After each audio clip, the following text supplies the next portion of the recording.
Ladies and gentlemen, welcome to today's conversation. My name is Tom Oliver Regenauer, and quick note up front, as you most likely already heard, I'm not a native speaker. So if you are listening to this conversation or you're watching the video from an English-speaking country, please don't mind, forgive me the most likely German accent of my English, but to your advantage, my guest will do most of the talking.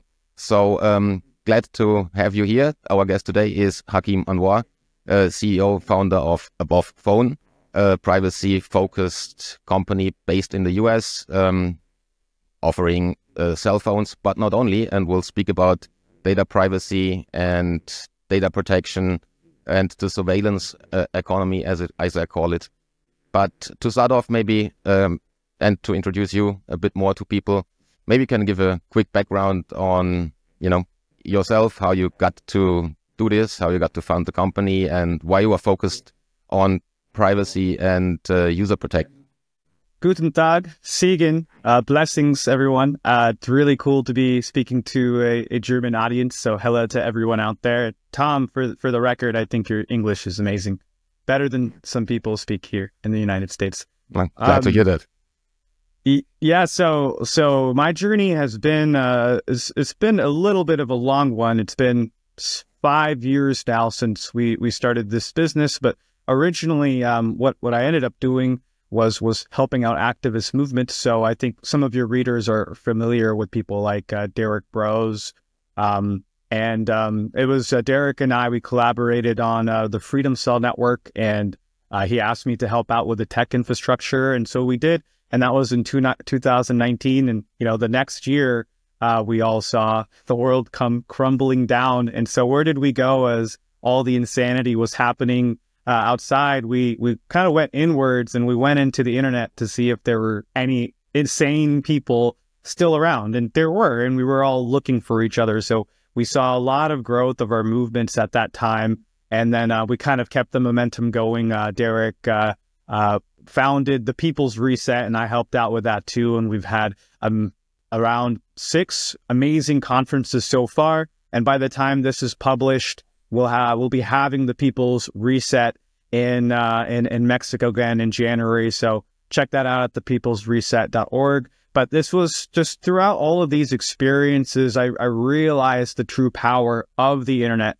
and that's to bring people together. And that was so much better in my past life than being a software engineer and actually building these tools that didn't care about people's privacy, didn't respect their users, and were actually entrapping people in a prison. So I decided I didn't want to do that. I moved back home and decided to work on this. I decided to teach people about technology as much as I could. And then eventually we started a company on the back of it. So that's a little bit about my story. But it's just been, it's kind of funny. At some point, you think that technology will stop being relevant, but it's becoming more and more and more relevant because, unfortunately, it's a tool that can, it can be used both ways. And so my purpose is to find ways that it could free us. Sounds great. Yeah, thanks. Yeah, actually, a lot of people thought that since COVID was kind of over, things go back to normal. But I think that a lot of people now are realizing we are heading into some kind of technocracy where everything is digital, where the interaction is not in person anymore, but mostly on screens, which is not only a technological aspect of things and life and society, but also it's social engineering people to behaviors that are not healthy. So yeah, as you pointed out, the People's Reset, which I think initially was called the Greater Reset, is a conference bringing people together. But then you are doing a lot of other things. You have a homepage called Take Back Our Tech that also has a blog on Substack. You regularly write about like technology and the surveillance economy and mostly things and ways to get out of there and to overcome that. And then you support a lot of the independent media channels like Ryan Christian, who has a great channel on the Last American Vagabond, and then the Activist Pose and Macroaggressions with Charlie Robinson. So there's a lot of stuff that you are doing outside of just founding a company and making business, which I think is something that makes your company, Above Phone, kind of trustworthy in comparison to other companies on the market that offer similar products in some way, at least smartphones, but they don't have a proven track record of actually doing something for community, for freedom, for bringing people together and overcoming big tech in a broader way. Because maybe you can speak to that, you're not only building smartphones, or not offering smartphones, but also laptops and software. So what is the range of the portfolio you guys offer, and how can people first of all find it, and what's the background? Why do they maybe want to have it? Because they are used to behaviors, and they, like me, are afraid switching devices and systems. Yeah, absolutely. Thanks for this. There's this beautiful network that is being created. And like, I'm honored to have known some of these activists that are doing this real investigative research. There's very few people that are providing content with substance. And so I'm very thankful and honored to have influenced by these people. And when it comes to our products, it's like, based on the primary research on surveillance, actually understanding how it works and taking an action based on how it works, and not just marketing. So our company is called Above, and our website is abovephone.com. And so we've been around for 4 years, and now we have a privacy phone. It's a de-Googled phone based off of Graphene OS, which is very popular. Security-focused operating system that doesn't make any connections to Google. And then we created our own version of it that has more of the apps and utilities that you need and kind of ready to go out of the box. And then we also offer different products like laptops. So we have a Linux laptop. We created our own Linux-based operating system. And what our purpose is to load these phones and laptops up with tools that not only respect your privacy, but also give you the tools to resist in ways that are meaningful, like actually important, which in my mind are things like starting your own business, or finding a way to heal other people or yourself, or to bring people together. And so from working alongside all of these activists, I tried to make the perfect tools for them. Then the other side of our business, which is not just physical devices, was we also run software services, because that was a really important part of this. When we started working on the People's Reset, we were working with designers in in Europe. We had people in Austria and Mexico, so all these different places. And I remember feeling really paranoid at the time. I mean, I was new to activist work, but not new to conspiracies, not new to alternative thinking. So I was like, oh my gosh, I've got to do everything in my power to protect the work we're doing.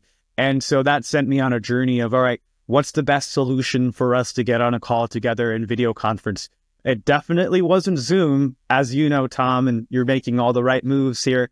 But figuring out that process, and, going through that process, figuring out, what are we going to use to message? What are we going to use to store files?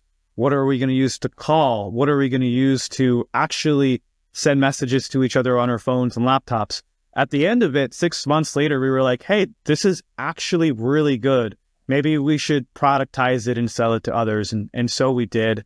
So if you're interested in that, you can check out abovephone.com. I also have a lot of free content that we give out, as Tom mentioned, on the Take Back Our Tech Substack, which is tbot.substack.com. And if you want to learn just more about all the products and stuff, you can go to learn.abovephone.com, and we've got free webinars on the subject. And it's really important to me that people understand how the underlying technology works, because then they get to start thinking for themselves. One of the things, and Tom, you probably get this too, as like an avid investigative researcher, people want to be spoon-fed the answers, like, is this safe? Is this not safe? And I would rather tell them, here are the characteristics of it. Here's the people who run it and who they're associated to. This is what I think, but make up your own mind. And so that's one of the things we're helping out with. But, from time to time, we do spoon feed people. So yeah, it's necessary at to some extent, because I mean, I have people visiting my, I don't know, I have one social media account still, but people are visiting that account and the URL is on my profile. So, and then they post a comment under an article and they ask me where can I find the text, the actual article. So, I mean, it's amazing. Yeah, it's weird. But going back to the technologies, as you said, you developed it kind of along the way because there was a need, you know, building up that network, getting the conference set up. So there, obviously, you need to have a market for a product. I mean, there needs to be a market. So I think the market is created by people becoming aware that they are spied on, that everything that you do with Android or Apple phone is kind of monitored, recorded. Now with AI, it's being used against you to basically social engineer your behavior. You have all these apps and updates. You're constantly like triggered by dopamine shots. So as Sean Parker admitted in that famous interview that he gave a few years ago. So maybe, and some people I think have, or more people kind of are aware that there's somehow being spied on, that some type of data is stolen and misused. But as you are an expert, maybe you can a little bit describe what the actual need is, how much, to which extent such a smartphone is spying on you. Just the last few days I read an article as Apple switched on that client-side scanning. Now they're calling it differently, but it's just the AI doing client-side scanning on all your pictures. And then there's key logging. And with like 97% of the population in the German-speaking region of Europe using an Apple or Google product, it's 90% of the population being spied on, constantly, all the time. Wir bei Manova möchten mit unabhängigem Journalismus die Spaltung überwinden. Und wir freuen uns sehr, wenn Sie uns dabei unterstützen mit einer kleinen oder gern auch größeren Spende. Vielen Dank.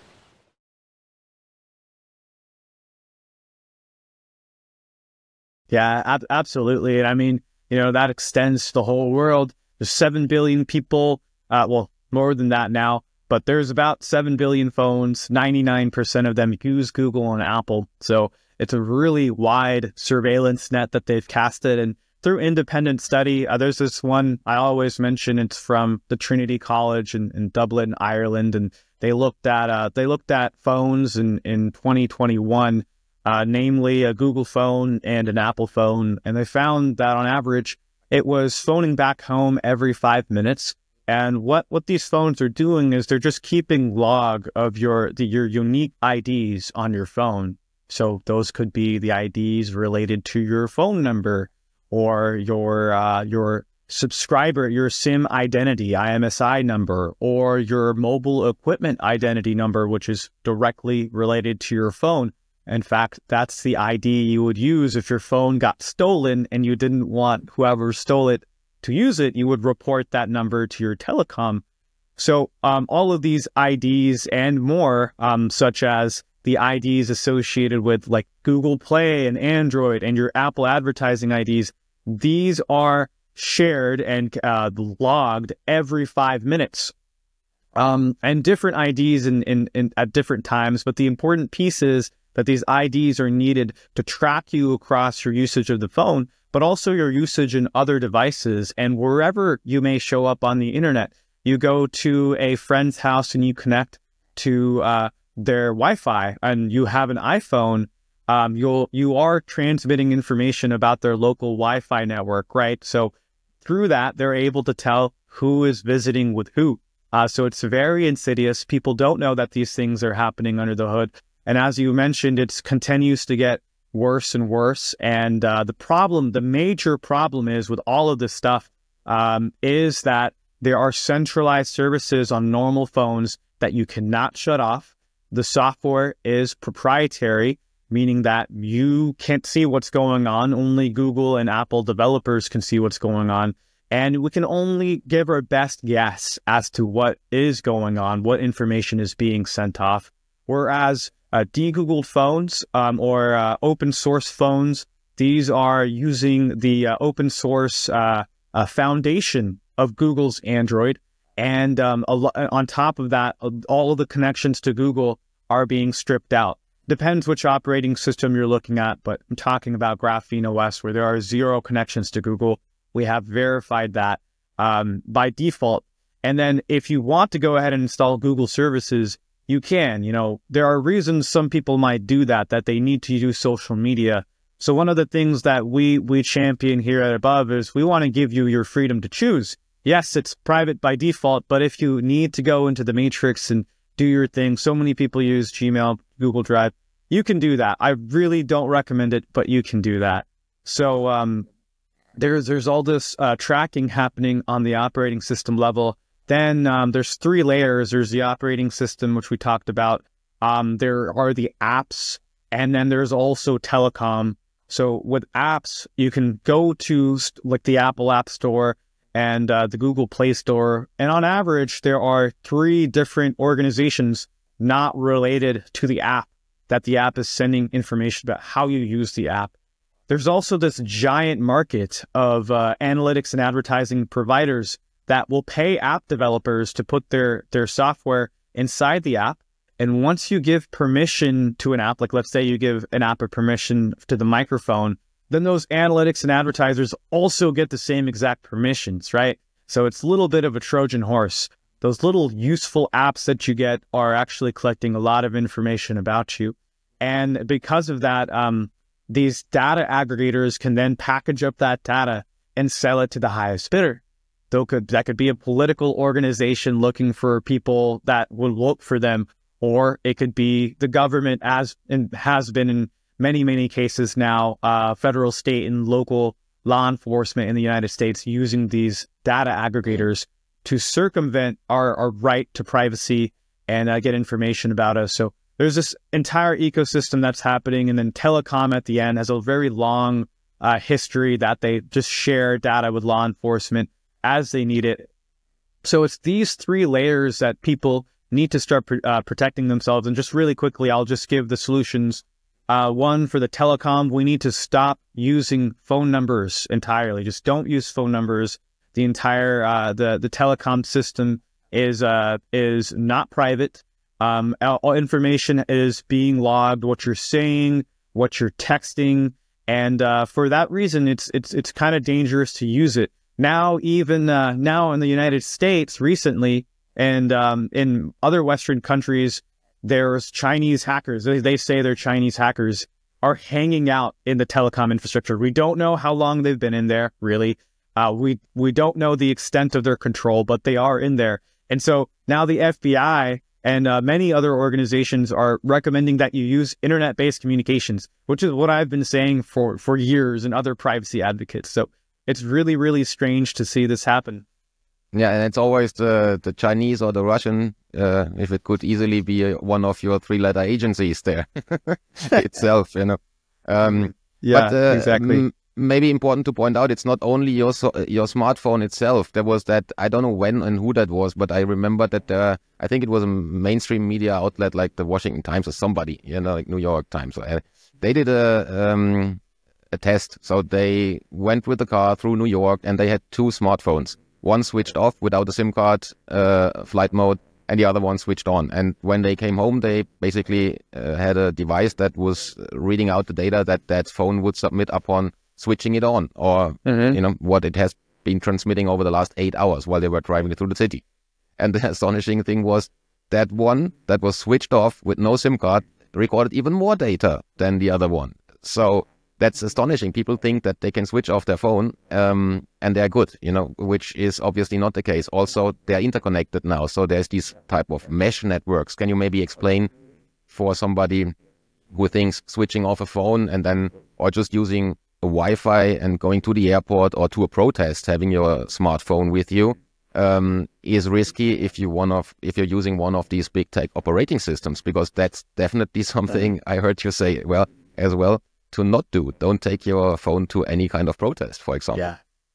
Yeah, absolutely. And this is all happening because we want things to be convenient. You know, we don't want to have to know the directions to the grocery store or the friend's house. So our friends at Google and Apple built these really sophisticated location systems that use Wi-Fi networks, the Wi-Fi networks around us, the Wi-Fi network at your house, the Wi-Fi network at my house if I had a Wi-Fi network, but I don't.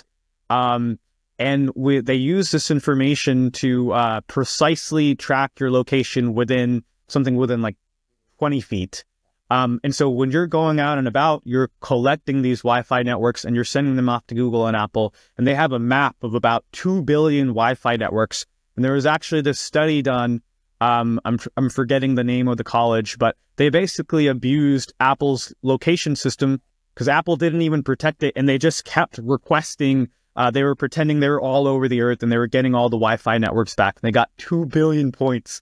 So Tom, that's like everywhere there's people on Earth, except for like remote areas of the Amazon rainforest. So they have visibility into all of that. So what you mentioned earlier about turning your phone off, I don't know. I think I know which study you're talking about. And it's like, you know, if you put it on airplane mode or something, if you have these location services still running on your device, it's still collecting information.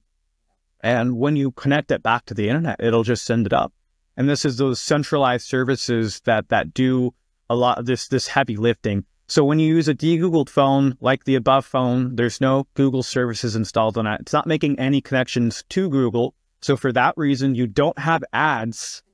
I repeat, you don't have ads, right? Woo, wow, what a psychological lift. You're not having to deal with that.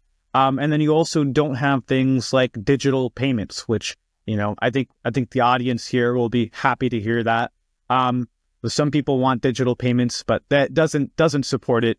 And then things like contact tracing as well, which they just flipped on a switch, and now people could turn on contact tracing. So they are trying to create this mesh network, as you referred to, by giving devices the ability to communicate with each other using Bluetooth, Wi-Fi. There is now just so much visibility of the other devices here. And the answer is, as always, just withdraw your consent. You can use wired Ethernet at home, and we can talk about the health benefits of that. You can keep your Bluetooth off, and I always recommend that. But we need to get a little bit smarter about how we're interfacing with technology. And sometimes that just starts with getting a phone that doesn't have that crap out of the box. So if you are interested, I've actually got the phone here, and I'm happy to show you a little bit about it. Yeah, I mean, I switched to Above phone a while ago because I did my research, and I must say, switching, I'm a musician, so you tend to use Apple products because you have the cloud and you have Logic Pro for music production. So, and I used that for more than 10 years, and I was kind of afraid switching because I thought, oh my God, all that data, the contacts and whatnot. So it was a seamless process though, and for everything that I needed to know, there was a nice tutorial on your Above University website, and there's an onboarding call that you provide once you buy a phone, so you can actually speak to someone in the company that helps you migrating whatever, your contacts or calendar entries or anything like that. So it was a pretty seamless switch. And one of the most astonishing things is, I think, my battery life is like 2.5 days now, which usually is like 12 hours, you know, which kind of shows you what is happening in the background. It's not draining the battery. And you have kill switches for everything that you just mentioned. You can actually switch off the microphone, switch off location services on the operating system, which then none of the apps have access to, which is great. So, and then maybe last point before we can actually quickly show the phone or show how that looks like, because people are always afraid, like I was, switching to something new if they're getting used to something for 10 years or so. The radiation part you mentioned, and like I do, I have a cable headphone, and you always have a cable headphone too. What's it about Bluetooth, all the Wi-Fi and like 5G networks and all that radiation that causes concern on your side? Mm-hmm. Yeah, well, I mean, it's the unexplored element of our biology. Is like we're kind of ignoring. Hey, every microorganism uses electromagnetic fields to communicate. I was reading this article today that was talking about, it's from the World Council of Health. They were talking about how some bacteria actually get more resistant to antibiotics when they're in the presence of a Wi-Fi network. And they were talking about how biofilms, right, which is just a collection of bacteria, it's how diseases like get really bad in the body.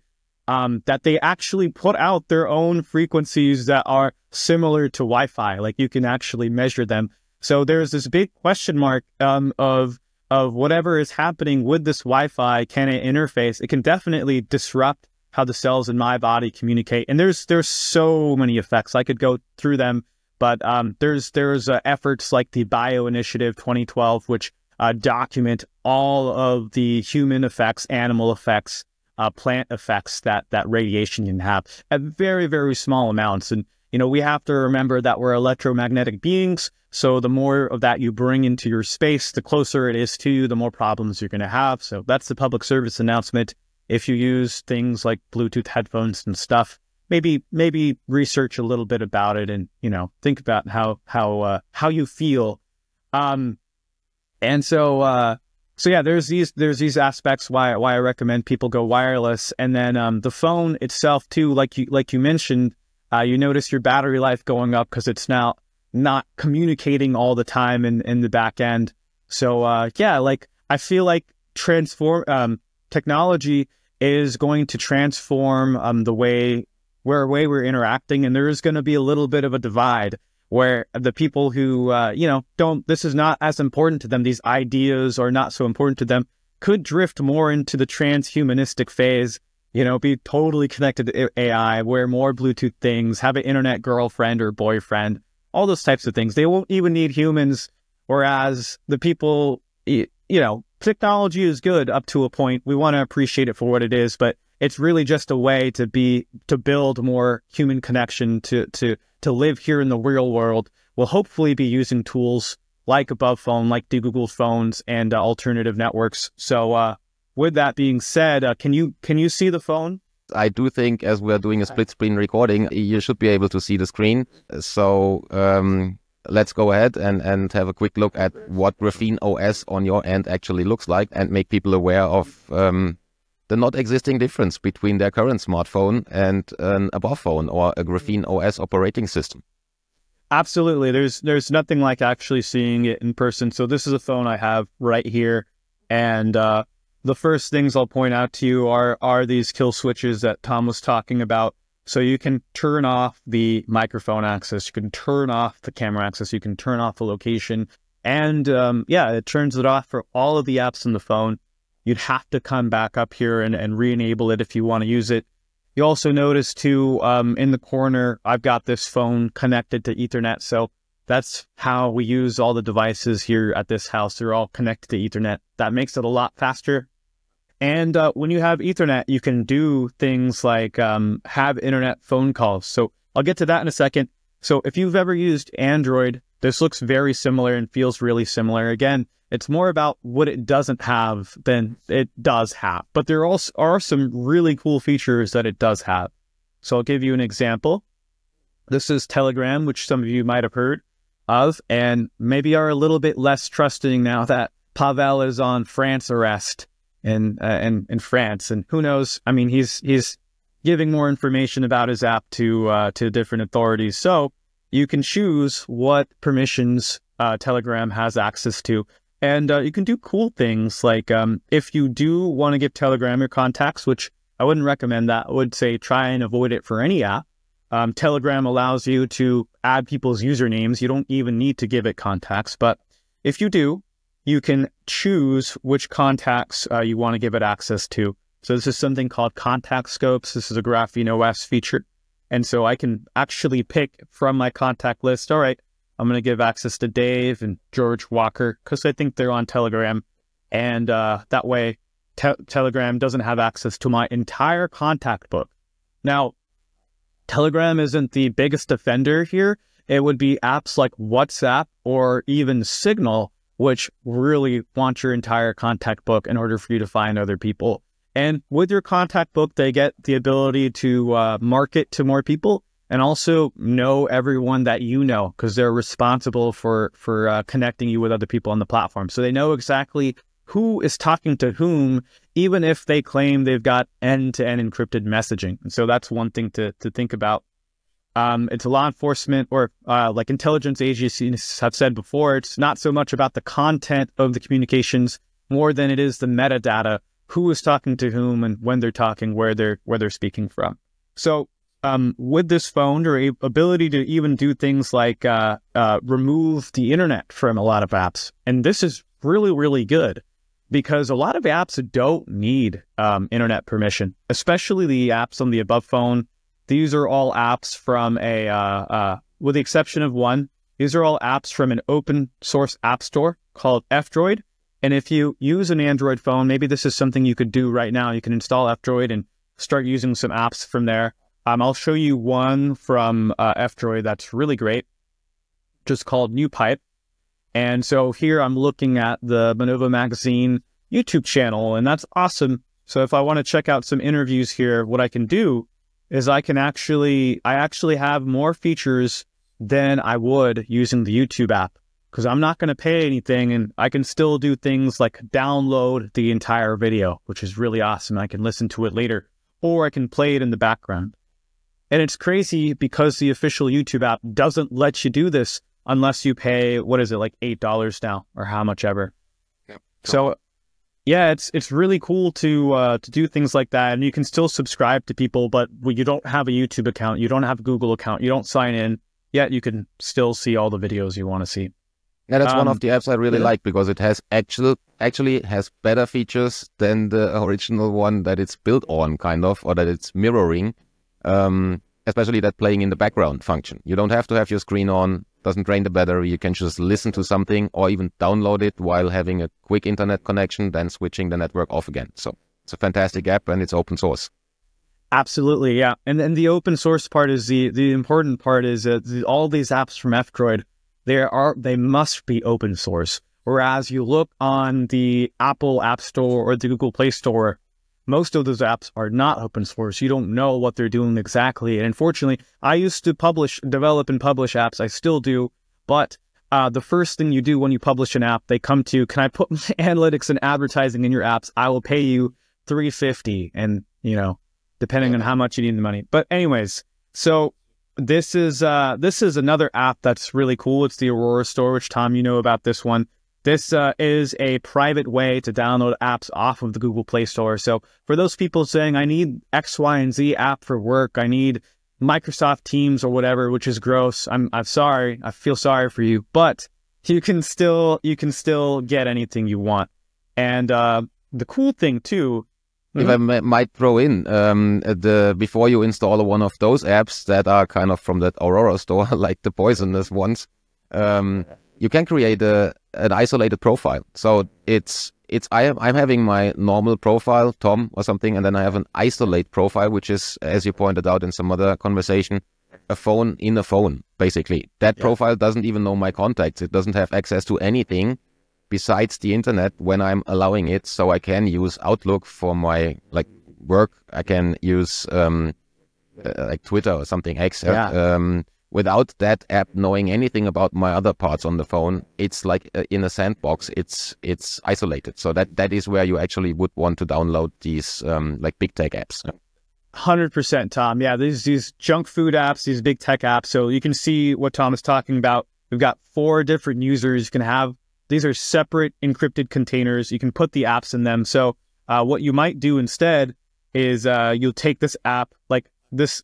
So about Aurora store, right? You can download apps from the Google Play Store, but privately, and you can actually see how many trackers they have. So this is a PDF reader from Adobe.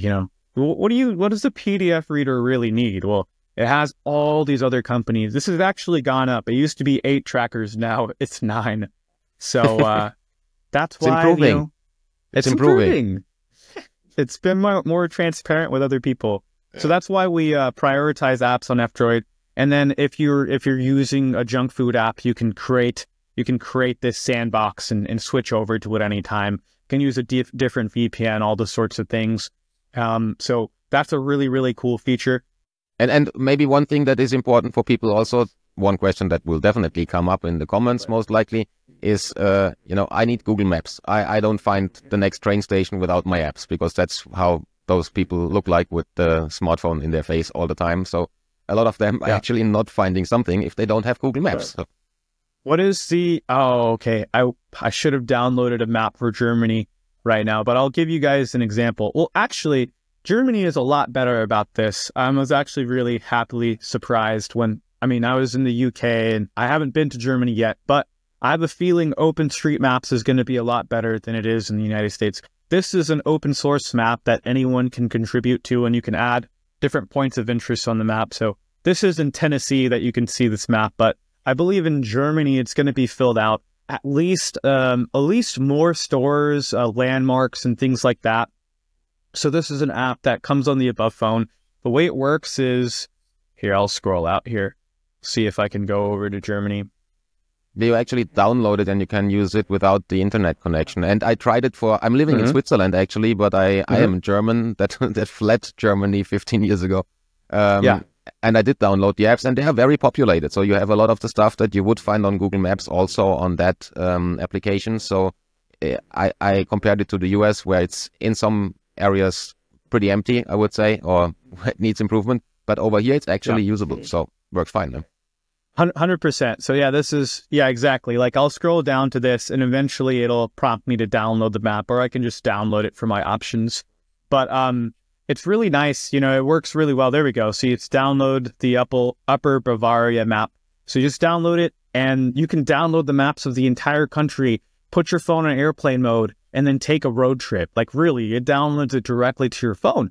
So, as we see more things rolled out, like a carbon tax that's telling you can't drive so far, maybe you don't want to be connected to Google Maps because it's going to be reporting how much you drive.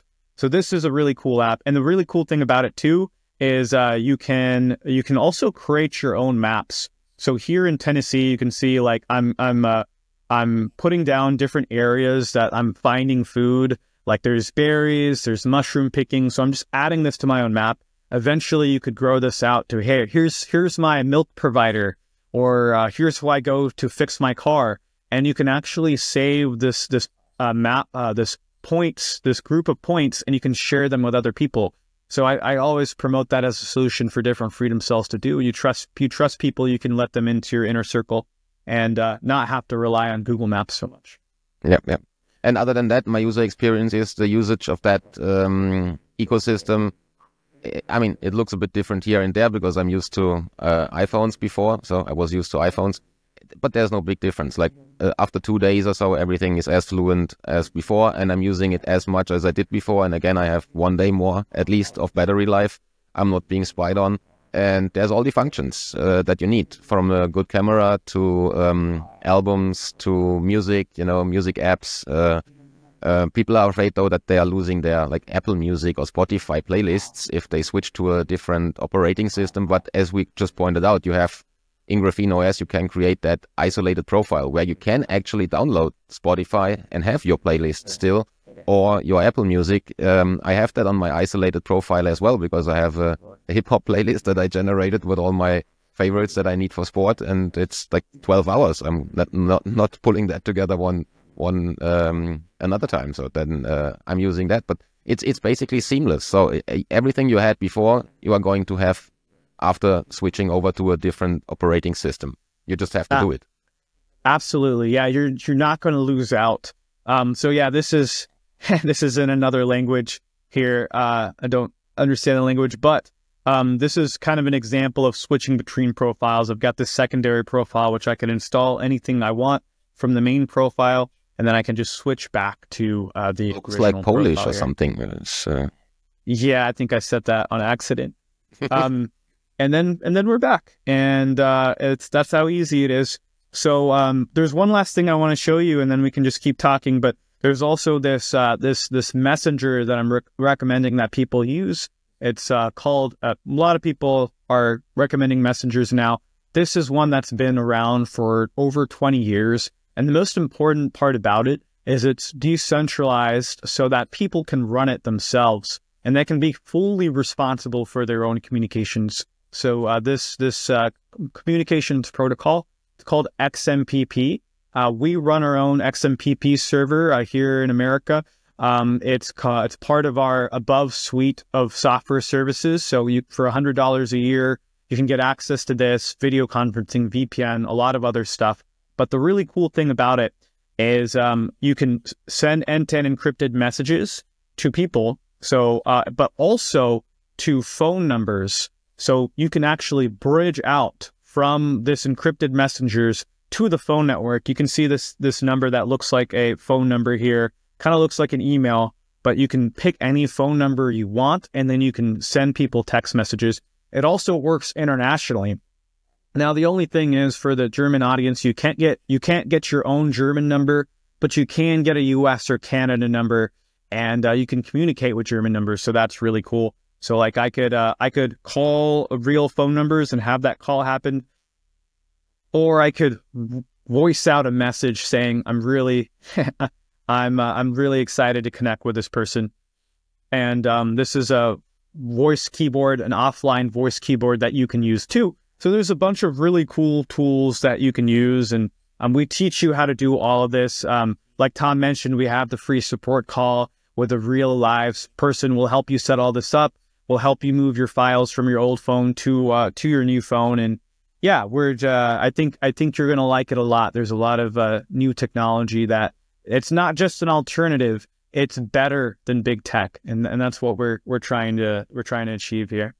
Agreed. I'm really happy with it, and I don't have anything that I'm missing. I only gained a few things that I didn't have before, like, for example, playing videos in the background, not being spied on. I have all my contacts and all my meetings, calendar entries, and all the apps that I need for work. And I have like 3 or so companies that I work with and for.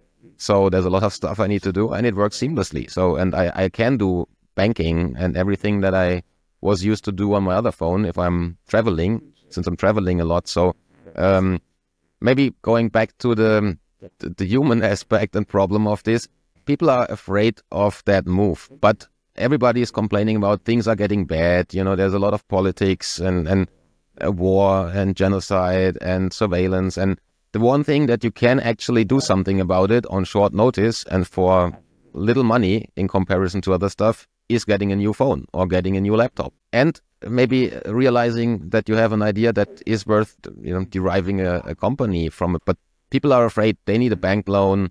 It's a lot of hassle to get a company up and running. They're not sure if they're ready to hit the market, and with all that, administrative stuff around it, maybe. You, as an entrepreneur, how did you go ahead and basically made an idea that you had for the people's reset, or that you developed on the fly to support a specific need, and provide tools?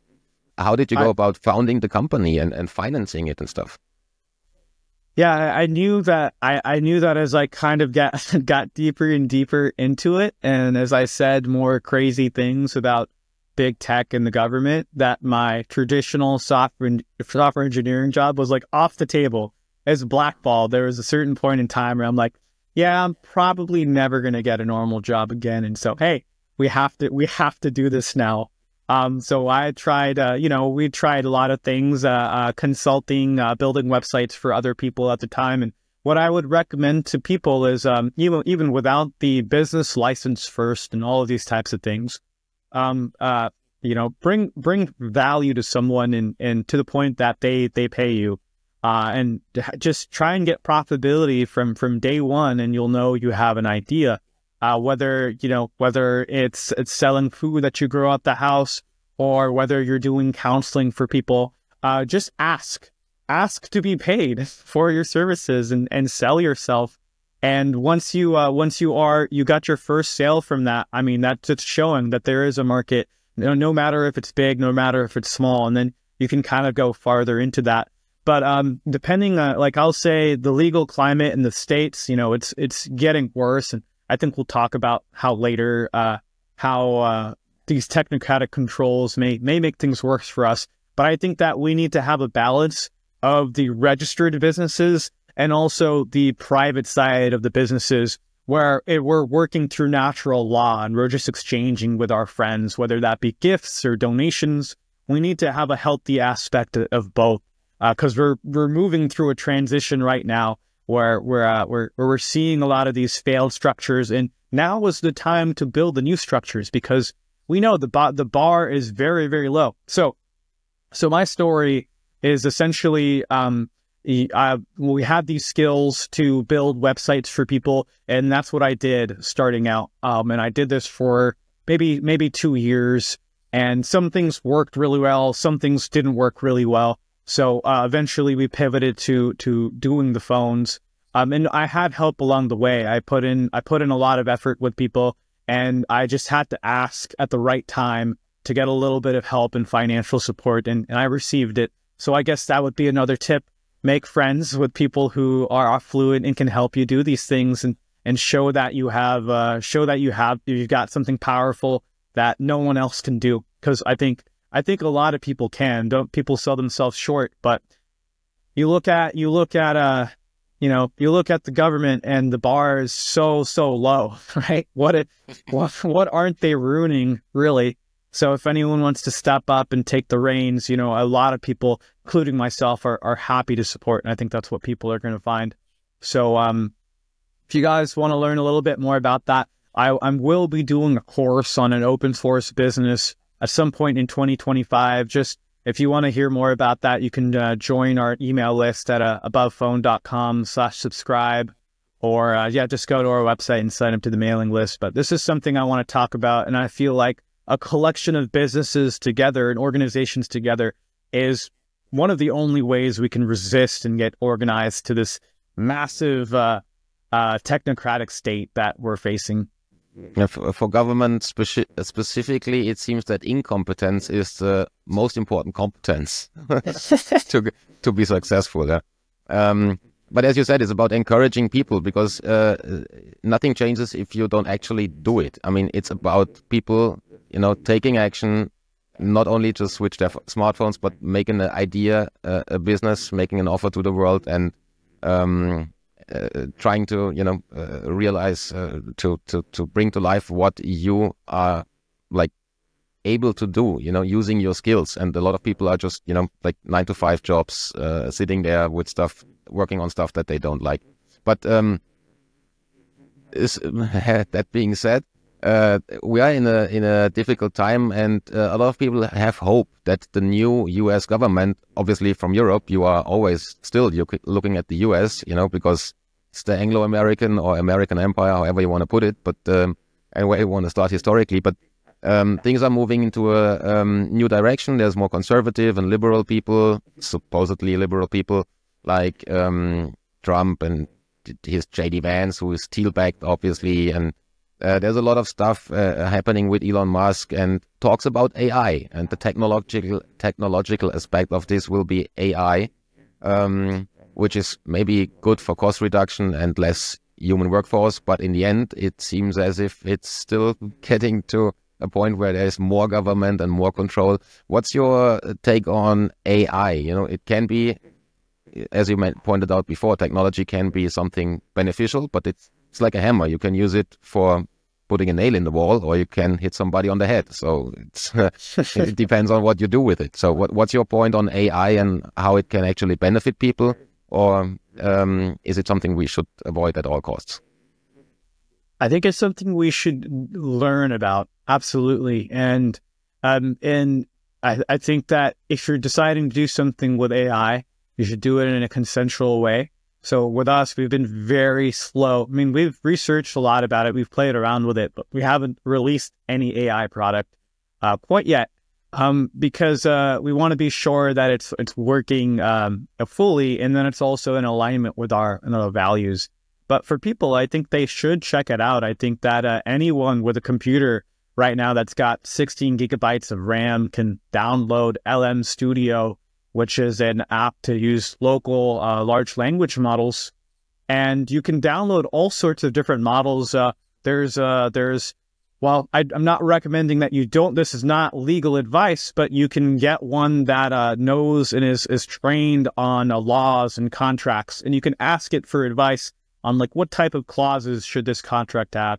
And so it's really, really useful for things like that, or at least to get it started.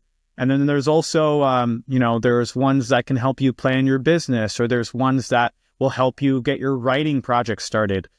So this is really, really exciting because it is in the hands of everyone. But then at the same time, in the US, you have the people who are lording over OpenAI, and they're asking the government for more regulation. That's because they want to close the door to the club that they're already in. And so, you know, we could see more heat being coming down on AI. So it's better that you figure out how to use it now. You get it on your machine. There's really no way to stop you from using it. And I do think there's a lot of good in AI. I'm not using it myself exclusively for a lot quite yet, but that might change as I become more accustomed to it. One thing is certain, it's a really efficient way to collect like a body of knowledge. So one of the things I'm thinking about is, you know, getting a collection of books from the 1700s to the 1900s and feeding an AI on it, just so have a reference, someone to ask questions about anything from shooting bows and arrows to growing potatoes. This AI should be answering the question. And that is an AI that is actually on our side. So that's really exciting. There's also people like Mike Adams in the US he's working on his own local large language model that's trained with a lot of natural health info. He's got people like Sayergy of GreenMed Info. All of the studies off of that website will be included in it. So, you know, think about that. It's like I don't want to say AI doctor, but maybe an AI wellness effort. I'm feeling a little bit of a headache right now. What herbs should I take? And it just tells you, and then you go find them. I think that's really, really cool. And then now that's kind of like a role reversal, right? Instead of AI replacing our jobs, it's going to replace their jobs. And that kind of makes me feel good. Have you been using AI yourself a little bit? I mean, I'm always testing what I'm writing about, so I do test it. But obviously, when I try to talk about the killing of John Lennon or the eugenics history of Julian Huxley with ChatGPT, it was constantly lying until I pointed out the actual book of the UNESCO founding document where he's talking about eugenics and stuff. So it's biased. And as an artist, I'm doing music, and I'm a musician and a music producer. I have a hesitation using AI because it's not. I'm not quite sure how to put that in English. It's missing soul. So if there's actual music, like, you know, Marvin Gaye music or anything that you hear from like the radio, the good old 70s, it's soul music. It's not. There's a reason why it's called soul music. If you hear Carla Thomas or Wendy Renee or one of these singers, you can't reproduce that on AI. It's never gonna sound like that. It's not gonna paint a Picasso picture. It's not creating that form of art. So I have a hesitation, but obviously I'm checking it out. But the takeaway from what you just said is you might not want to actually use ChatGPT and OpenAI and everything that's floated around Grok that they use on X. So you want to have a local version. You want to download a local version that receives updates here and there, or that is like tailor-made for a specific purpose. As you said, there's maybe a topic it's centered around, like health or history. So it's definitely something that people have to learn about. It's like with most things, there's positive aspects and it's not all bad, but from an art point of view, I'm kind of hesitant to use it. So most stuff, I really like that you said that too, because you're right. Like listening to AI music, it's just like, you know, it's very flat. There's also this problem too, now that AI content is like everywhere. It's definitely rotting people's brains. Yes, and then there's Whitney, and I think Whitney and Ryan Christian talked about it to some extent in the past few weeks, was that repersoning of people. It's actually a difficult or a dangerous tool, because instead of, you know, having you banned from YouTube, they can just upload a 500 video scope of you saying things that you never said, or taking stuff out of your videos, putting that into a wrong context and putting that on YouTube or one of the social media platforms. And then your actual readers and followers think it's you, and they start commenting under your video that you support Trump now. It's fantastic. Or why are you supporting Trump now? So, they don't even realize the difference. So that's repersoning people, which I think is a very dangerous aspect of things, because obviously you can flood the internet with stuff about a person that is not that person. So fighting it is nearly impossible, because it's too much. You will never get your arms around that amount of data. So difficult. Yeah, we're going into a timeline where it's really, really hard to tell truth from fiction, and it was like that without AI. So now without AI, who knows where it will go. But the good news is that, you know, we can teach ourselves a little bit of common sense and be even more connected to the people we follow. Yeah, true that. And since we're close to an hour, I think we're going to wrap up. You have a busy day, I guess, ahead of you still, because we're in different time zones. Your day is only starting. Mine is luckily going to end. But as maybe an outlook as to what's coming. So technology-wise, on your end, from the company, what are you know, short-term, long-term goals from a technology point of view? And also, is there anything else besides the lectures or the People's Reset event that is just happening a few days from now? Is there anything else that people can expect? And maybe some closing words on where to find you, how to contact you, if there's other questions or interview requests, maybe. Absolutely, yeah. So I want you guys to check out our webinars. By the time this interview is out, we're going to have done one on the future of self-service. So that's all about triangulating your cell phone through cell towers. Really getting detailed specifics about how that type of stuff works. So that's going to be on our webinar site at learn.abovephone.com. And we're also working on our own self-service, which is already released. It's called Above Data SIM. And so if you go to abovephone.com and you look under products, you'll see SIM there. I want you guys to check that out. It's an internet-only self-service. It doesn't have a phone number attached to it, and that's for a very important reason. So you guys can look at those things, and we have it's available in Europe. So check that out if you're interested. I'm also at the People's Reset. It may have been announced by this time, but we're working on a biogeometry instrument for our phones. And by biogeometry, just briefly, it's the science of shape and the quality of shape, and how we can actually use that to tune harmful electromagnetic frequencies coming off of our devices. So imagine you getting a phone case that is actually helping to make the phone less harmful for you. So we've been working with Dr. Lydia De Leon of Geophilia, who's also a People's Reset speaker, on a special phone case that can do this. So hopefully by, I don't think it will be released until March, but we're working on this and we're really, really excited for it. If you want to reach out to me, I would love to hear from you. I would love to hear what Germans, what important issues to Germans are, and any way I can get involved here locally. But you can contact me through the Take Back Our Tech website. That's takebackourtech.org. That contact form goes directly to me. Or you could also chat with us on abovephone.com. That message will get to me too. But I just want to close with saying that 2025 is going to be a really exciting year, and that you can see through the illusions, look inwards, and this is the year where we're going to be the best versions of ourselves, and these old structures are going to show their true colors, and they are only so evil and so powerful because we're meant to be so good and just as powerful. So let this be your year to do that. Thanks for taking the time and for those closing remarks. And I used to say, not quite sure if that's the perfect translation to English, but the solution to most of the problems in the world is looking at you in the mirror in the morning. So thanks for taking time, Hakeem. Good luck with the company. Wish you all the success, and also have a nice 2025. Thanks for taking the time. My pleasure, Tom. Thank you.